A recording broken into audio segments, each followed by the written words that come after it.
Tromelin se trouve être un tout petit îlot qui appartient à la France aujourd'hui, dans l'océan Indien, entre Madagascar et l'île de la Réunion. Ça fait partie des îles éparses. C'est un microscopique îlot d'1 kilomètre de long sur 300 ou 400 mètres de large. Et cet îlot donc, de Tromelin, qui est un endroit désert aujourd'hui, il y a juste une petite station météo, c'est un endroit balayé par les vents, il y a une sorte de banc de sable qui émerge, donc vraiment un endroit improbable, et en tout cas un endroit où on ne vit pas.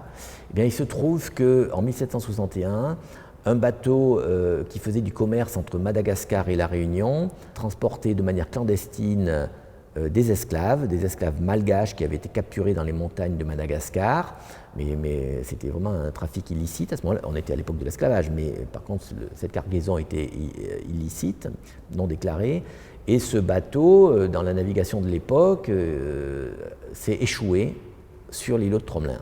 Voilà, dérivés par des tempêtes et autres, ils se sont échoués sur les récifs de l'île de Tromelin. Un certain nombre de personnes, aussi bien des matelots que des esclaves, sont morts. D'autres, évidemment, étaient survivants.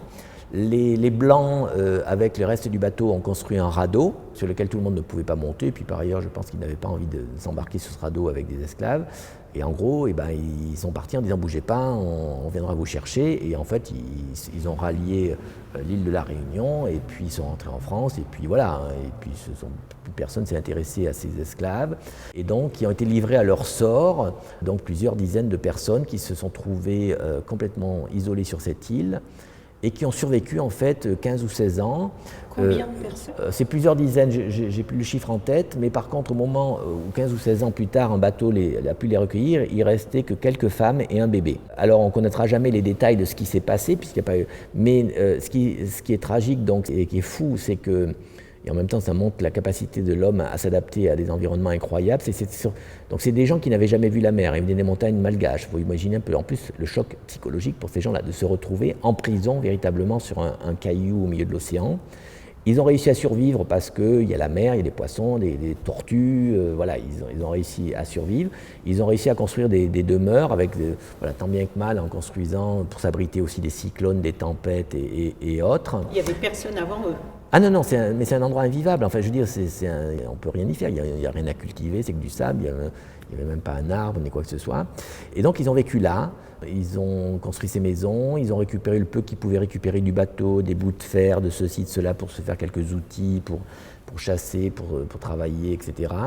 Et puis, finalement, il y a eu, en France, il y a des gens qui ont soulevé l'histoire et un bateau a fini par les recueillir et ramener les survivants à La Réunion. Et donc il y a une équipe d'archéologues du groupe de recherche en archéologie navale avec Max Guéroux et des gens de l'INRAP avec Thomas Romont qui ont d'une part, ça c'est Max Guéroux, reconstitué toute cette histoire par les archives, par les recherches historiques, et d'autre part se sont rendus sur place et ont pratiqué des fouilles archéologiques puisqu'en fait on a retrouvé les vestiges de cette histoire. Et donc c'est tout sauf spectaculaire en termes d'objets ou de collections qui vont être présentés.